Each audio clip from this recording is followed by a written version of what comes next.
You're still logging as an attendee. You've been promoted to a panelist. Can you log in now? It looks like your microphone is off. Yay. Okay, it worked. Hi. Good morning. How are you? Good. How are you? I'm good. All right. We will go ahead and get started since we're a few minutes in. Thank you so much for being here today. Just a few housekeeping things for anybody that's attending. Thank you so much for being here. I know everyone's time is valuable, so we appreciate you joining us for our talk today. A couple of things. The email address that you registered for this webinar has been added to my email list. So you will get an email with the link to this webinar that is being recorded and will be posted on YouTube. So you can watch this after the fact, or you can share it with somebody else. If you have any questions, please save them until the end. We'll be doing about a 10 to 15 minute Q&A depending on how long our conversation goes. But there will be time at the end to ask and answer your questions. But other than that, we're just going to kind of stick to a more organic format. We're going to talk a little bit about Katy and Marc here and what they do at Metzer Farms. And then we'll talk about what I do with a flock here at my farm. And we'll just see where the conversation takes us, if that sounds good to you. Absolutely. Okay, so for anybody who doesn't know me, who came to this webinar by way of Metzer Farms, I'm Angela. I am from Axe Root Homestead. I'm located in central New Jersey. I have a 6-acre permaculture farm where I mimic patterns in nature, and every plant animal has a job, so we create an ecosystem. You two want to introduce yourselves? Sure. So I'm Katy. This is my husband, Marc Metzer. He's the third generation at Metzer Farms. We are a hatchery in Gonzales, California, and Memphis, Tennessee, specializing in waterfowl. So we have about 30 different breeds of ducks and geese. We also do egg layer chicken and a Cornish cross chicken and guineas. Turkeys. Turkeys this year. We added heritage turkeys. So we're really excited to be here. Thanks for inviting us to join and set up this conversation. I'm a big fan of the work that you do, and it's an area that I'm looking to learn more about and grow here at the farm, of how we're going to rearrange our garden to have some companion planting and things. So I'm excited to talk with you, but also learn from you. Oh, awesome. Thank you. I appreciate that. The Metzer Farms has been in production and is a family farm through several generations, correct? Yep. Yeah. So I'm the third generation. So it started from my grandpa quite a while ago, over 50 years ago. Okay. And for those who aren't familiar with your hatchery, where are you located in the U.S.? Yeah. So our hatchery is in the Salinas Valley of California, which is on the Central Coast. So that's where our hatchery is and our farm is. And then recently, past 3 years, we built another hatchery in Memphis, Tennessee. And the reason why we chose Memphis, Tennessee is that we ship our birds throughout the country, and Memphis is the hub of FedEx. And so by being in Memphis, we're able to ship direct to our customers from Memphis and get to most everybody within a day of the birds hatching. So we're pretty excited about that, and it's been working out really well. That's awesome. I love that you opened up a new location so that you could try to get birds to people faster. Less time in transit is a good thing when it comes to hatchlings, right? Yes. Yeah. Yeah. That's awesome. All right. Well, why don't we jump in and talk a little bit about today's topic of conversation, which is giving birds jobs or using birds in a permaculture setting. I can share a little bit about what I do, and I could point folks that are listening to some resources to get some more information. But I hate for this to be just a segment where I drone on independently. So if you want to jump in and chime in, and I'll invite you to at any time, feel free. So we have ordered birds from you before. And for folks watching today, that's not a sponsored thing. I just am a paying customer of Metzer Farms. We use ducks, geese, and guinea fowl in our 6-acre permaculture system. And the reason I use those specific species is because I live in a wet climate. So central New Jersey here on the eastern coast, mid-Atlantic, is a very wet region. We get a lot of rain and a lot of snowfall. Granted, in the summer times, we're seeing increasing drought, which is a whole separate topic conversation. But because I live in a wet climate, that means that I have a lot of pests that are conducive to a wet climate. So we're talking snails, slugs, roly-polies, though I think those are, or pill bugs, though I think those are pretty prevalent in a lot of different regions throughout the country. So when it comes to looking for a bird that I want to bring in, not just for eggs, I wanted to use something that was going to help to eradicate the pests that are affecting our growing spaces. So we have, more formal, we have flower gardens, we have a little hobby vineyard, I have food forests, I have orchards, and I wanted to bring in something that was going to be fed by way of all of these pests. Number one, that reduces feeding pressure on my end, right? It's less input. I'm not trucking in as much feed. In the wintertime, I feed more than I do in the summertime because there's more bugs available. But the other thing is, how cool is it that you can rely on an animal to relieve some of the labor for you? I'm not out there picking slugs or doing that trick you see people do where they put a board down and you see slugs congregate underneath and you can take the board out of the garden and throw it. I'm not doing any of that. I've got too much going on. I want helpers. And so by having a flock, they're relieving me of some of these tasks.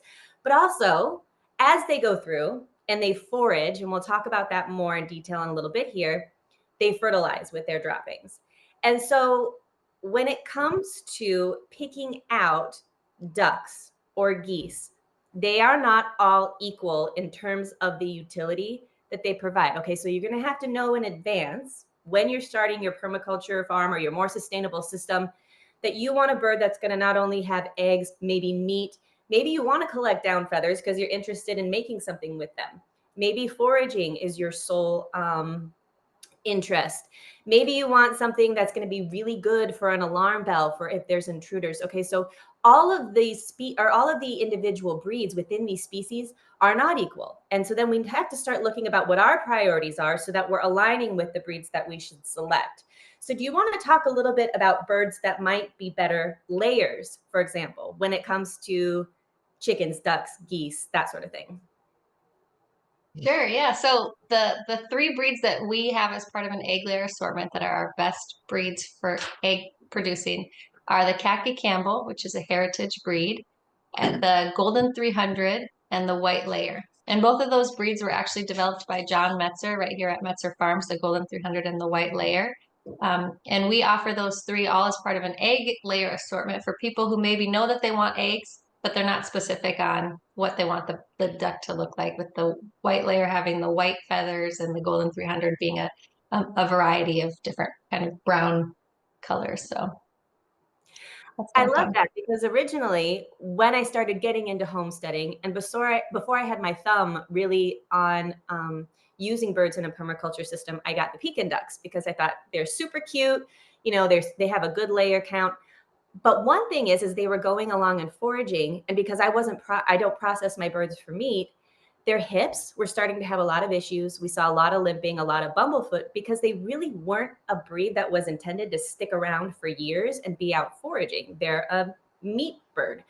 So I switched to the white layers, which has been such a good fit for us. They're much more agile. They're much more lightweight. They're better foragers for us. And obviously they're excellent layers. So that's one thing that I went through and experienced myself, is that I was originally picking the wrong breed. What about geese? Good layers? Geese are not as good of layers as duck. They'll lay a quarter of the eggs that a duck will lay. But in kind of speaking to what your concerns were about pekin, so Yeah. I would stay away from a bigger goose if you're concerned about that. So like a white Chinese or a brown Chinese is our geese on the smaller size, and so like you were saying, more agile, and they can get around a lot easier and move more distance in a day than one of our big geese. Like an Emden can get really big, or a Toulouse is mid-size, but those smaller ones will kind of cover more ground in any given day. So that's funny you mentioned that Toulouse. So I have a dewlap Toulouse, and I got her again. She's 10 years old now. So I got her when I just started. She's massive. She's so sweet. I come to feed and she's always up next to me. But that's the thing. She wants to be next to the food trough all the time. She's not a great forager. She does like to weed, but she's not necessarily going to go out and swim. She's not going to wander far. this is a bird that was intended to be harvested, right? So instead, she wants to be fattened up constantly, and she's constantly hanging out near the food trough. So not a great Can't relate. natural forager. Are you in agreement on that? Yeah. Yeah. Sweet, but a little bit lazy. Okay, let's talk about chickens. I don't keep chickens because I don't feel they're not as conducive to my climate. And I get a lot of hate for that because so many people feel so passionately about their chickens. So I want to make sure we don't miss talking about chicken breeds, which I know nothing about. Talk to us a little bit about what a good layer breed might be. So we're not the chicken experts either, but we do produce two chickens, and we produce the Cornish cross broiler chick, which is the white chicken that people use for meat, and then we have a brown egg layer chicken, and that is bred for egg production. It's tetragenetics, so it's not a heritage type of bird. It is a bird that was produced to get you the most amount of eggs that you can get out of a chicken. So I don't know a lot about all the different chicken breeds, and there's so many. I don't think I'm going to start to learn. I'll just leave that up to the other hatcheries that really focus on chickens. And there's a lot of good hatcheries out there that have a lot of good information about chickens, but I'm not going to pretend that I'm an expert in the chicken area. Yeah, I think that generally speaking, what I know to be very different about chickens versus ducks is they don't have the wet manure that ducks have. They obviously drier consistency, and so cleanup is a lot, quote unquote, easier depending on your coop situation, if that's what you're using.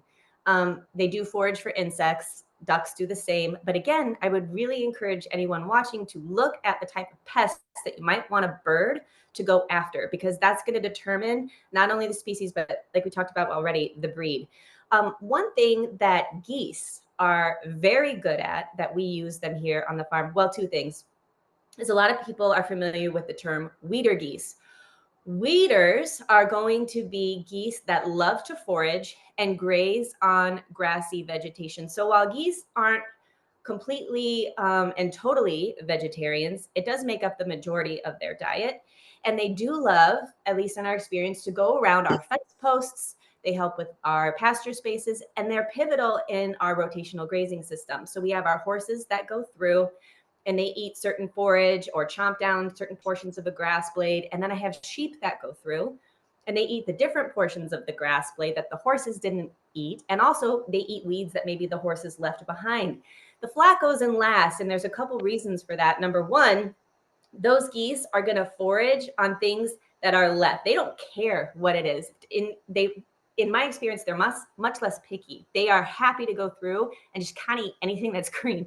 But then the ducks and the guinea fowl, and we'll talk about those later as well, when they're in that flock rotation, they're breaking apart the manure the other animals have left behind. They're looking for insects, and they're also helping to ingest parasites. And this is going to help every single species on the farm stay healthy. So while they have sort of their own tasks and their own function that they provide, they're also integral to our rotational grazing system.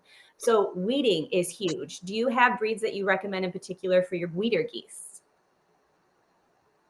Yeah, I think it would be that white Chinese. Yeah. Just because of their more slender body. I'm using that term again, but they can cover more ground and help you more with a wider variety of plants. One of the things that we were talking with John about this yesterday, he suggested that there is the potential to help train your geese to eat a certain weed that you have on your property if you Really? start feeding it to them at a younger age and kind of establish their taste for it, that then when they go out to do their grazing, if there's a certain weed or specific plant that you're wanting to get rid of, they might be more attracted to that because it's been part of their digestion, their gut health, their training. So I thought that that was interesting. Yeah, to cut it, so you'd cut the weed and feed it to them when they're at a young age. And so that's how you kind of force them to taste it. And then they'll kind of keep that taste with them as they grow up. That's interesting. So you just condition them early and it helps you out later on. Yeah, because the example was I forgot the name of the weed It's like kazuzu or something like that. the weed in the South that Vine? just grows everywhere. And it's a Yeah. vine that grows over forests. People have trained their geese to eat that. that is incredibly important because that is such an invasive weed and it gives so many growers and regenerative farmers and sustainable farmers a problem. So the fact that you could use geese to eradicate an invasive species is so huge, but also it's just really cool, right? Like that you can use an animal instead of an insecticide or instead of an herbicide or some other means that might negatively impact your ecosystem, that you could use a bird to do that instead. I just think that's awesome. Mm-hmm. Very cool. Yeah.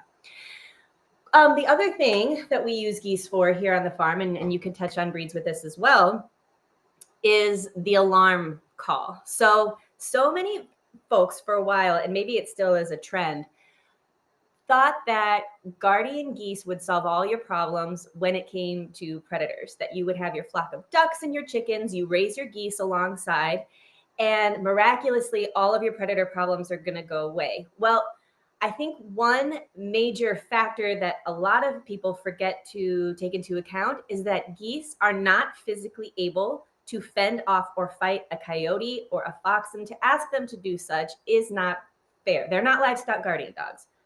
But what they are, while they can be aggressive, is excellent alarm bells. And while most, if not all geese are happy to call and scream if they see something that is unusual, there are a few set breeds that are quicker to act and be a little bit more aggressive than others. You know, we've heard within the past maybe 5 years or so, some prisons, especially in Asia, if I'm remembering correctly, are using geese instead of trained human guards at certain points in their prisons to keep an eye on escapees trying to get out, because the geese will sound their alarm. And then also they're trained to go after these escapees. Don't quote me on the location, but you can look that up. So talk to us about some breeds that are more suited to be, your watchdogs or your alarm bells, if you will, than others. You want to? There you go. Okay. Well, I think it sounds like a lot of people have different opinions. When I talk to farmers and I'm talking to the pasture poultry people that are growing them outside, they seem to go towards the Roman and the Pilgrim geese seem to work well from them. And so that's the information that they've told me, which works best for them.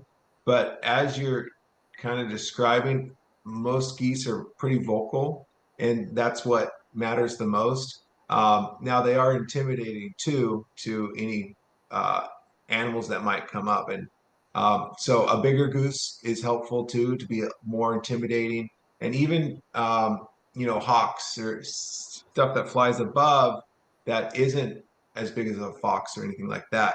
The size does matter, and it helps to keep the animals that you don't want around, keep them at bay, and yeah, if something's hungry enough, they're going to try to get in no matter what. So like you said, a goose isn't your only defense.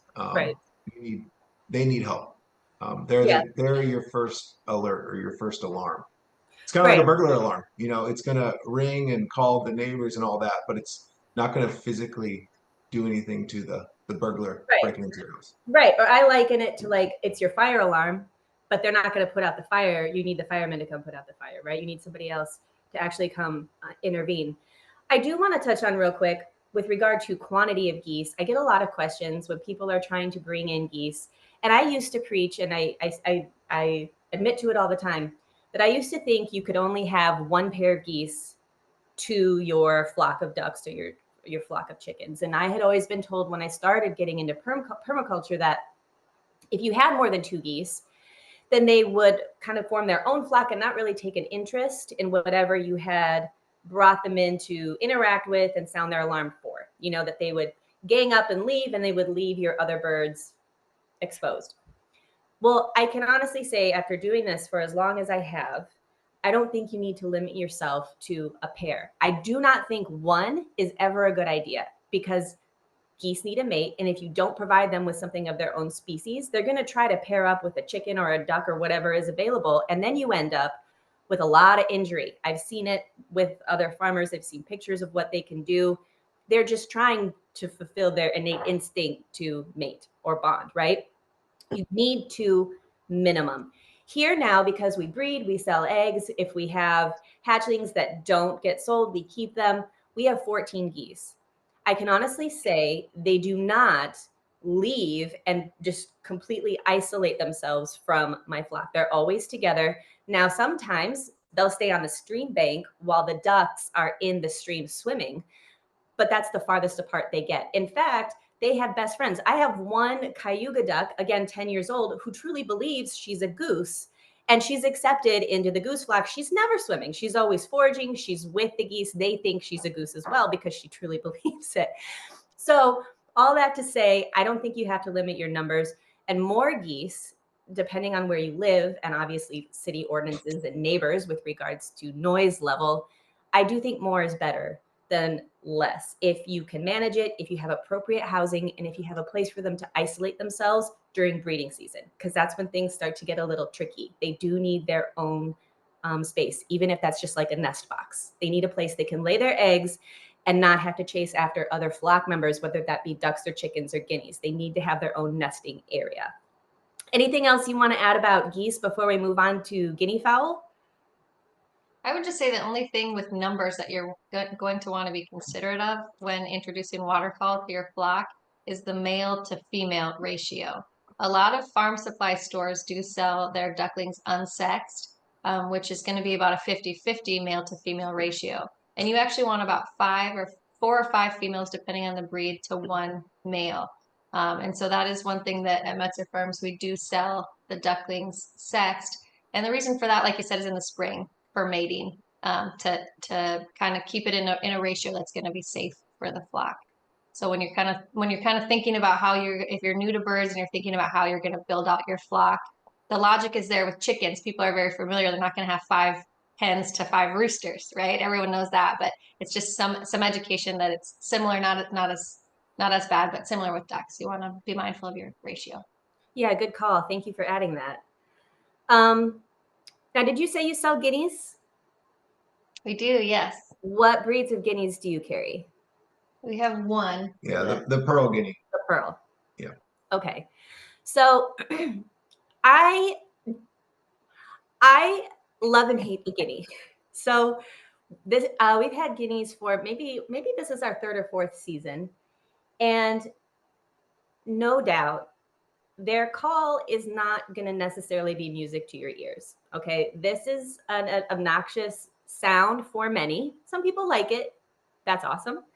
The thing about the guinea, though, is that their drive to forage on insects, specifically ticks, is unmatchable. Chickens and ducks do not compare when it comes to the amount of ticks that they ingest per day. They ingest, it's a lot of insects, but they do not seek out ticks the way that guineas do. And I know this firsthand because a couple of years ago, I came down with Lyme's and my knee inflated. I couldn't walk. I was on crutches. And then I got Lyme's again. My dogs had Lyme's. They were immobilized and couldn't walk because their joints had inflated. And so when I started really looking at, okay, what animal can I use to eradicate ticks without putting a whole bunch of insecticide everywhere, was the guineas. Because again, they seek out ticks better than any other poultry species. They are out there sun up to sun down foraging. They require very little feed, so it's a very sustainable choice. But the downside is that they are so loud and they love to scratch. One of the reasons I don't like the idea of keeping chickens here on my farm is because I don't want to do the scratching. I don't like that my yard and my garden get torn up. If you have chickens already, you might have found a way or a solution to rectify or lessen the amount of scratching you're experiencing, and maybe guineas aren't going to necessarily be much of a challenge for you.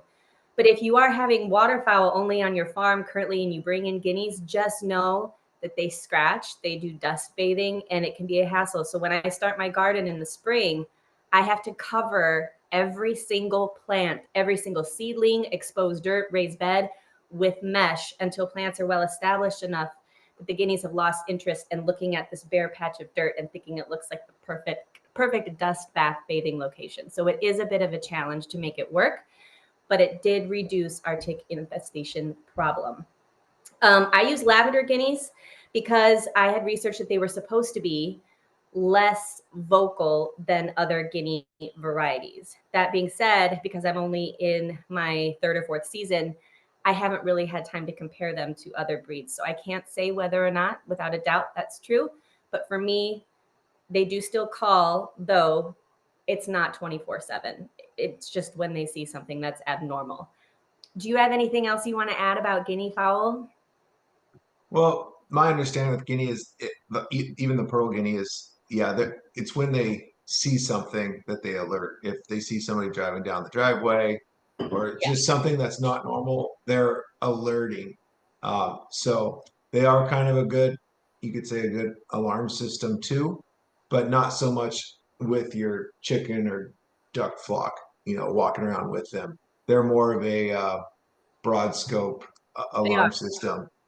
They are. Well, and one of the things that I thought was interesting in one of your past webinars that I watched, you talked about how your ducks and geese are not in a coop at night, that they're grazing and you have a livestock guardian dog who's there to protect them. And I get that question a lot from people about, part of the care, what do they need to do for predators? And I'm wondering with your guineas, do they sleep up in the trees then?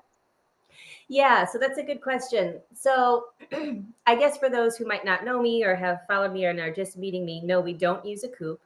I tried to mimic patterns in nature. And after years of the spring deep clean coop clean out, that I just loathe and hate with every inch of my being, I thought there had to be a better way. I don't want to do deep litter anymore. I don't even want to do weekly coop clean outs. And so I started researching, okay, we already had a livestock guardian dog. What do they need to be successful in sleeping outside 24/7, 365, like birds in the wild do? And so they have an enclosed pasture and they stay with the dog at night. And unless they're out foraging when I'm outside, they're in there during the day as well. And this is not a small pasture. This is an acre and a half. So there's a ton of room and a ton of forage available for the geese. And then the horses go in and out of there when it's their turn in the rotation, as do the sheep. And so that leaves the ducks and the guineas plenty of things to forage on 24/7 as well. There is a 3-sided shelter. So when we get sleet or ice like we did just the other night, they absolutely have a place they can go to get out of the elements if they need to. There's massive water troughs in there for swimming, preening, and drinking, and they're fed in there.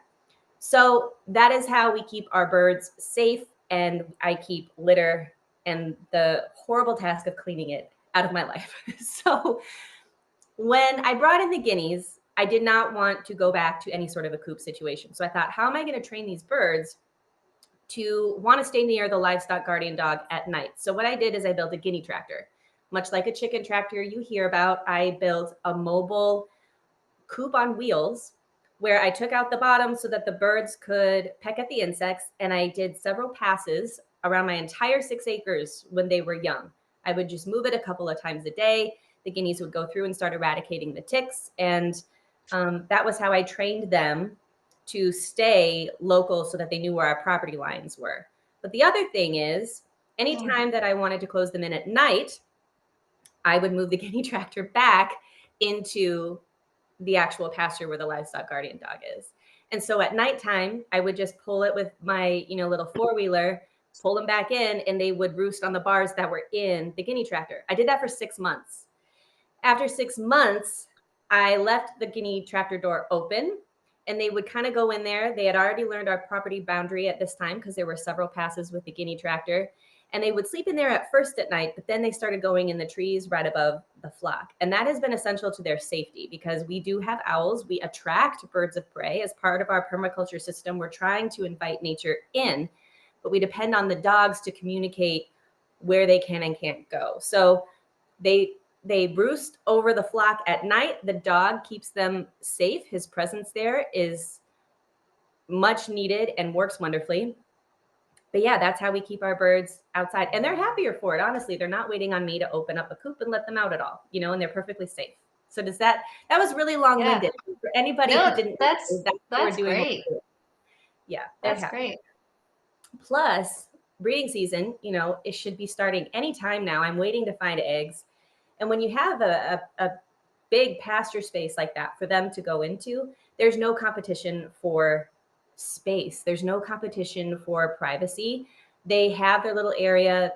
The ducks have their little nest area that they like to go to. And so there's enough space for everyone. Multiple pairs of geese can breed in there without competition between geese or ducks and geese, you know, so it's worked out really well. Yeah. So that's how we do that. So we talked about using birds for eggs. We talked about using them for meat and different breeds. Real quick, I want to touch on my website at axeroothomestead.com. If you go to the For You tab, and under that, there's like downloads or printables. I can't remember what I called it. You're going to find a couple charts in there. One is a duck breed comparison chart, and that will help you to identify different breeds that are best suited for different things. And then I also have a little chart that you can follow called Which Breed of Goose is Right for My Farm. Those are free downloads. If you have a copy of my book, The Sustainable Homestead, you're going to find those charts also in chapter 4. The duck breed comparison chart is on page 84. And then the goose little yes, no, follow the prompts to figure out which goose breeds are right for your farm. That's going to be on page 87. So we talked about meat. We talked about eggs. We talked about foraging a little bit. One thing I do want to have you talk a little bit about are the wacky but lovable looking runner ducks, because they are the gold stars of foragers. So can you talk a little bit about them, their personalities, and their strength as a forager bird? Yeah, well, those are Katie's favorites, so I better let her talk about those. Yeah, Okay. I get so much joy from watching the runner duck flocks, how they move together. If you're not familiar, the runner duck has a slender upright stance. And so while most ducks, you know, their body is more low to the ground, these have been bred to stand up taller. And that was to enhance their foraging ability so that they can go over and eat the snails, the slugs, the bugs in your garden without having that big belly that might lay on and crush your flock or crush your crop a little bit. So this flock will typically look like they're running late to a meeting anywhere that they go. So it might be that they're out foraging in your garden and then something gets their attention and they are off. They just always look like they're so busy. If there was a running soundtrack for the runner ducks, I don't know what they would be talking about, but they're a very useful breed in their foraging abilities, but also in cultivating joy. So runner ducks are my favorite. I love that. And lastly, before we start moving away and getting into our Q&A portion of today's talk, I want to touch on heritage breeds a little bit. And we touched on this on the phone when we've talked before, that there are livestock conservancy breeds of all animals that are classified as critically endangered, sort of maybe on the border. And so Metzer Farms works to repopulate some of these species and breeds, correct? Yeah, absolutely. You speak to that because I think that's your passion project, and Marc does a really good job of coordinating things with them. Yeah, so yeah, we work with them. We have a good relationship with them. And the past 2 years, I've asked them kind of what's the next breed that they need help with and what's endangered. And the Australian spotted is a duck that is a bantam duck. It's a smaller duck. It's the most similar to a call duck, except it doesn't do as much calling. It's a lot quieter than a call duck. And so with the Livestock Conservancy's help, we found somebody that had a very small flock of them that was looking to get rid of them. And so we acquired those. And the past year and a half, we've been working on the flock to breed them. And also what's really important is that we spread out the genetics. And so we had them on one farm, and then we moved some of the genetics to another farm as we grew the flock. And then that was in Missouri. So we have Australian spotted in Missouri, Tennessee, and California now. And so now once we've kind of secured the flock, then we could start to promote it and sell the flock and hope that other people have their little mini flocks throughout the United States, because that's the goal, is the biosecurity and the diversity of where all the birds are. And so in addition to that, to help promote it even more and then help promote the Livestock Conservancy, if anybody buys on Australian spotted from us. For every duck we sell, we donate $5 to Livestock Conservancy too.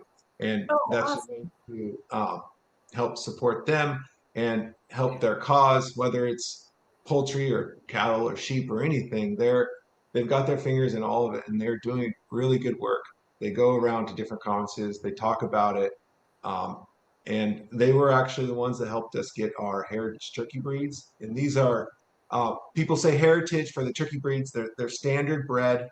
They're bred like they were 50 years ago. These will fly up into a tall tree at night and roost in trees. They're not the broad-breasted, so those could be part of a permaculture farm too, with the turkeys. So that's something new that we're starting this year with the Livestock Conservancy's help too.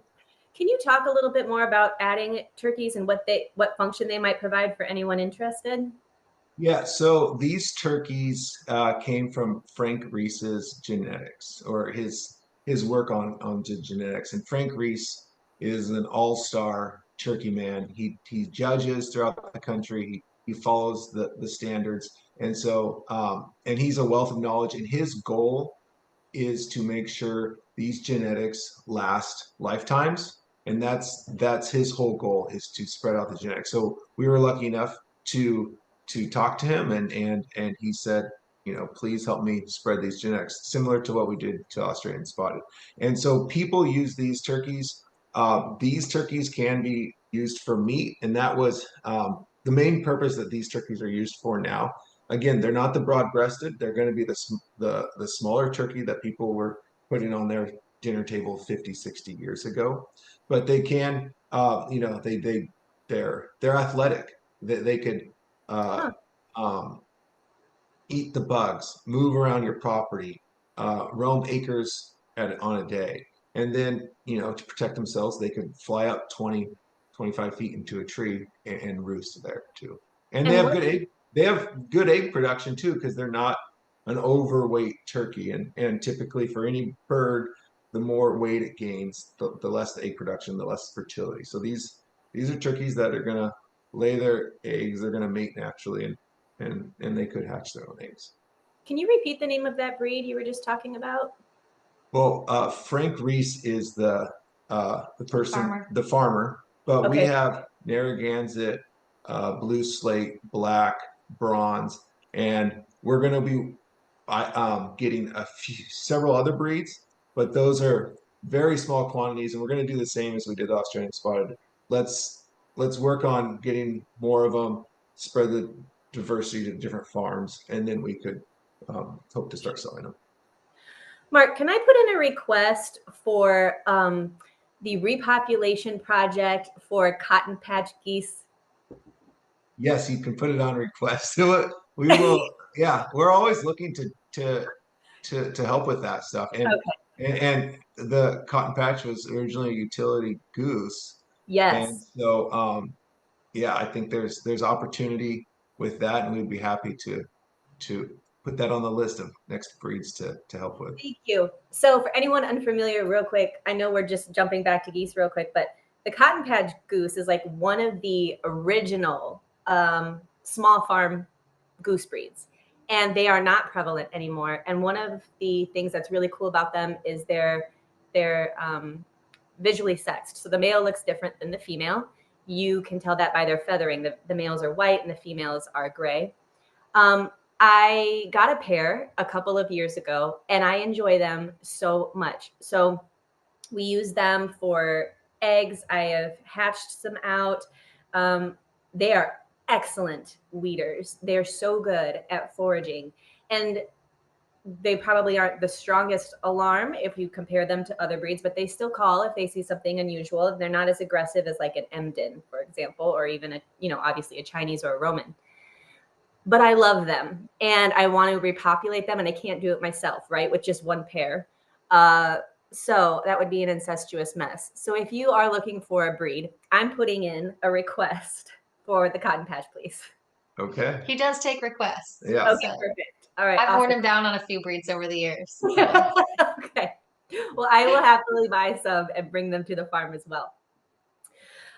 Is there anything else that you'd like to add, or you think anybody needs to know about any other birds maybe we haven't talked about, any species you want to reference before we get into our Q&A? No. No, I appreciate this time to talk about waterfowl. I think a lot of the different conferences that we go to, people are more familiar with chickens. Yeah. And when we say, oh, we're the duck people, it's a little like, oh, ducks are messy, ducks are hard, I don't do ducks. Yeah. And if you treat a duck like a duck, you're going to have a lot of success. If you try to treat a duck like a chicken, you're going to struggle, right? Because they're different types of poultry. And so I think a lot of people in recent years have been experimenting with backyard flocks with chickens. And I kind of think of chickens as the gateway to getting to ducks, graduating to ducks, and chickens being more like cats, where they're going to give you affection, but kind of at their own, on their own schedule. They might just be kind of doing their own thing. Whereas a duck and a goose, like you said, have personalities, and they you come out into your backyard, they're going to probably walk over and see, what are you doing? What are you up to? What's going on? A little bit more like a dog.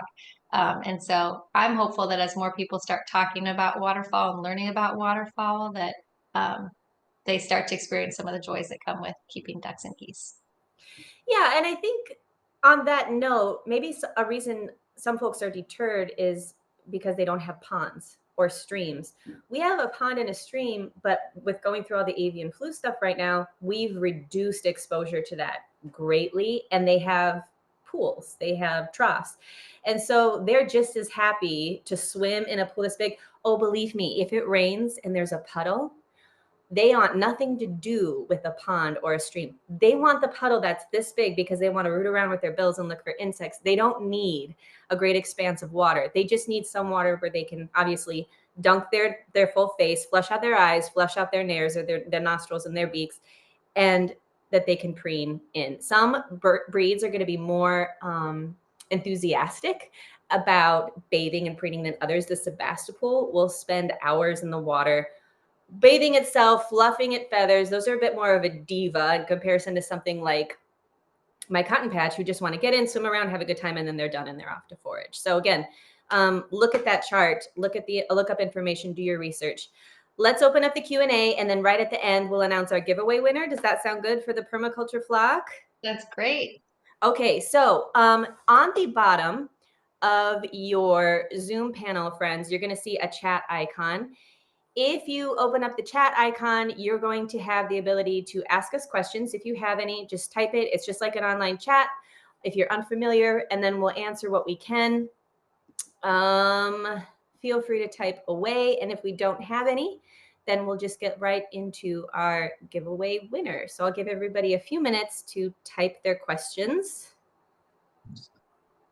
Yeah, and good call out on the kudzu weed. I was searching for the name of that, and kudzu.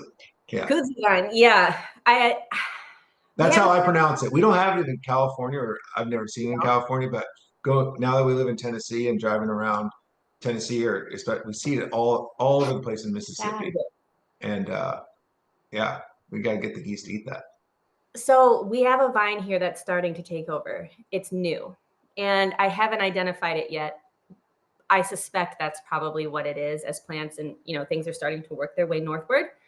But it is a beast to try to eradicate. It is such a pain. If I could get my geese to start chomping away at that, or maybe they do already in some areas and I'm just not familiar with it, then that would be pretty amazing. Yeah, maybe with your babies this year, try it's slowly introducing it, right? You don't want to get too much into their diet right away, but give them a little bit at a week and a little bit weeks and test it out. Exactly. All right. So we have, sorry, I had told people to ask questions in the chat. There's the Q&A section. So we have a few. So here we go. We love our Metzer white Chinese geese. They're excellent weeders and absolutely trainable. Oh, kudzu weed, they love it. So there is the verification we need that you can train them. Thank you so much for that. Next question. What are some cons for raising runner ducks in a small garden area? Do you want to answer that, or do you want me to answer it? Why don't you go ahead and answer it? So I don't think it matters if it's a runner duck or if it's a white layer duck.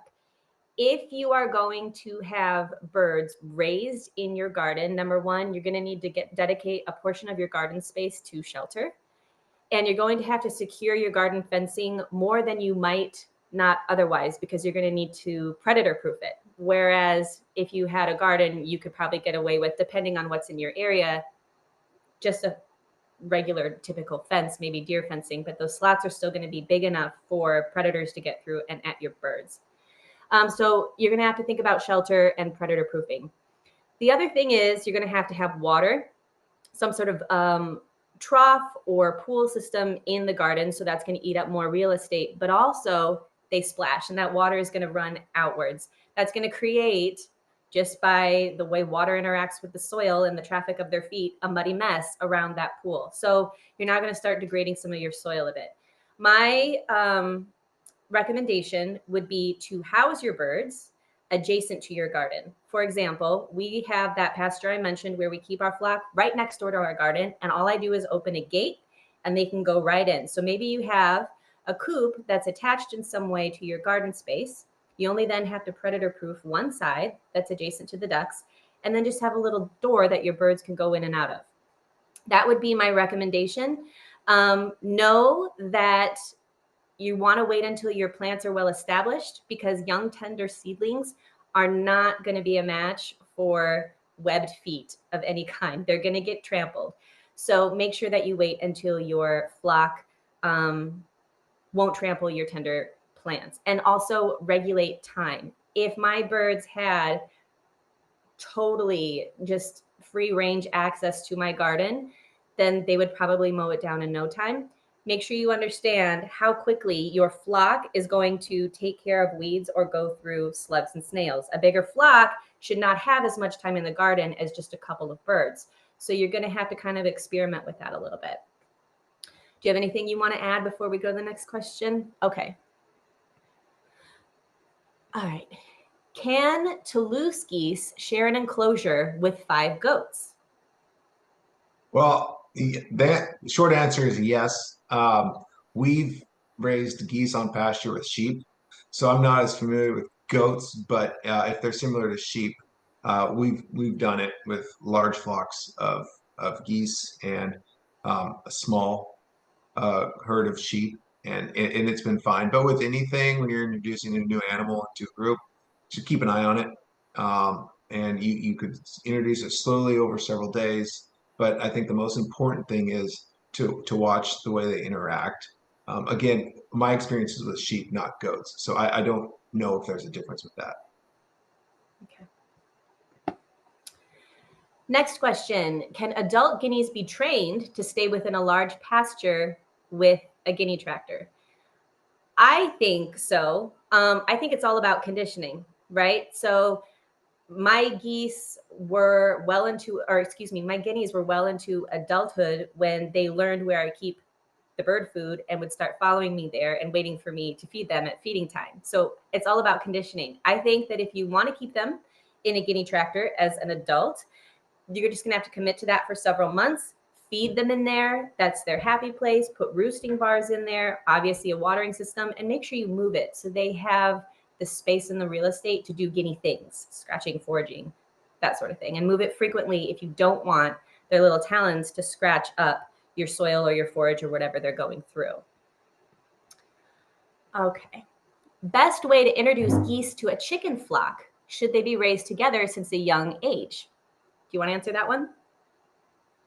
Mm-hmm. Okay.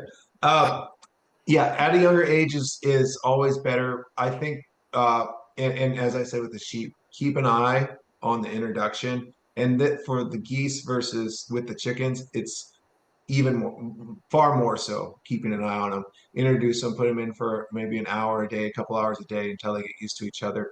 And then the geese, you're not going to want to put one male goose in with the chickens, because the male goose is going to want to try to mate the chickens eventually. And so either stick a female goose in there or a pair of geese in there. And that's my advice: is do not put in only a male goose or only male geese into that flock. And if you had anything else to add to that. Yeah, no, I think just housing them side by side, through poultry wire or something, so they have all visual, audible access. They see, hear each other, and then free ranging under supervision at first only, and then once you feel like everything is settled, then trying one night and then remove access if you need to, or otherwise they're good to go. Okay, with cross species rotational grazing, do you need to worry about waterfowl swimming or pooping in the water trough? No, I haven't. And I think that's because when I'm rotational grazing, I'm doing one species at a time. And so when the horses are in like pasture A, the flock isn't going to be in there mudding up their water. They're in pasture C, and then they're in their pasture by night, for example, right? Because then I have the sheep in B. So they never have access to the other animal's water. Therefore, there's no contamination. Okay. We have 7 pilgrim geese, 4 female, 3 male. One of the males comes up and uses his bill to pinch our legs. He's the only one. How do you curb this behavior? It sounds like a dominance issue. Do you have any thoughts on that? I would curb the behavior like I would if a dog was doing that. Yeah. So you could either put it in goose jail or kind of smack its head a little bit when it tries to do that. And I mean, it's an animal. It's going to learn consequences if it does something. Right. It's all about conditioning. Yeah, I agree. Okay, 2 left, and then we'll do our giveaway winner. Is there any difference in typical behavioral traits between buff, Toulouse, and French Toulouse? Maybe we need to phone a friend. John's in here with us now. He just came in. John is, I've mentioned it before, John Metzer is Marc's father, who's the owner of Metzer Farms. So he has a lot of years of experience in Hey, John Metzer. in raising ducks and geese. Fine, thank you. So, I think I overheard the question was the behavioral differences between a buff Toulouse and a French Toulouse? And yeah, regular regular. Toulouse. On a regular Toulouse. I haven't observed much of a difference. Genetically, they are all the same. They all come from the same kind of goose in Europe years and years ago. And so the selection has been for production in the French Toulouse and coloring in the buff Toulouse or the buff. I'm not sure if they are implying buff Toulouse or buff, but regardless. And that's just a coloring issue. So I have not observed, I have not heard of people saying there's a great deal of difference behaviorally amongst those. Okay. All right. So it's almost what do you want? You know, people want different things. They want a buff. I think buff is the most beautiful goose. Other people might want to say, hey, I've got a goose that came from France fairly recently. So that's why you have an assortment, so people can choose what they like. Sure. All right. Thank you. Which breeds of geese do you have on your farm? And which is your favorite and why? I'm not sure who this is for, so I'll answer, and then if you want to answer. So I have the cotton patch, which are my favorite because they offer the most utility, I think, and they're amazing foragers. I also have Sebastopol, and I think they're a little bit more of a diva. But then I also have the large dewlap Toulouse, who's very friendly and sweet, but I like the utility that the cotton patch offers. How about you? Well, we have almost all of them except for the cotton patch and then the saddleback. And I think my favorite is the buff goose, and that's just a coloring. That's just the way they look out there, and I like Okay. it. All right. John, too. That's your Yeah, favorite. I like buff. Sebastopol are beautiful and unique with their flowing feathers. They're sort of like a walking mop almost. Yeah, they if are. you haven't seen them. So, but they're a nice, clean, white walking mop if they have water to clean it. That's true. All right. We have one more question, but I think this is going to automatically shut off at noon. So real quick, do you want to do the giveaway winner? If we have time, we'll come back to that last question. Yes, absolutely. I'm just randomly scrolling through the list. Yeah. Chelsea Thomas. is Okay. the winner of a permaculture flock. So that includes your choice of 2 geese, 2 wheater geese, and 4 ducks. Thank you so much for doing that. And I will also pitch in my copy of the Sustainable Homestead. So Chelsea Thomas, I will reach out to you via email. Unfortunately, there's no way to verify whether or not you're here and get your contact details right now. So I will do that after. All right, last question. Do ducks stop eating grasshoppers when they're full? And is it possible that they would choke on grasshoppers? They sometimes behave like they're choking, and being away from their water source makes it difficult to wash them down. Yeah, so the thing about any foraging bird, whether it's a goose eating an apple or a duck eating an insect, they have to have access to water. So whether that is bringing a bucket wherever they're foraging or making sure that their rotational or foraging area is smaller, they do need that water. The thing is that sometimes, because they lack teeth, ducks are just going to swallow and process their food a little bit differently than like a goose that has a serrated beak and tongue, right? So when they go through and they intake that insect, their head is going to go back and forth as they're trying to break up the insect.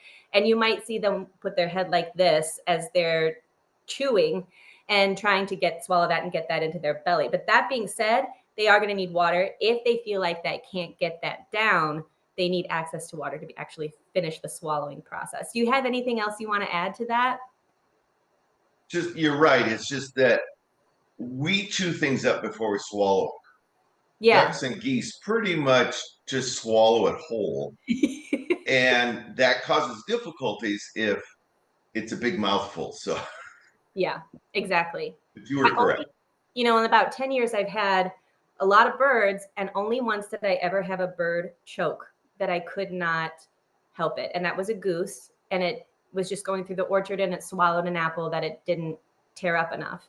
And it did get lodged in there. And so I had to learn the avian Heimlich, which is a thing, but unfortunately it did not save the bird. So of all the birds that I've had and of all of the foraging that they do 24/7, 365, it is a very rare occurrence that they choke. I'm not saying it doesn't happen. It did.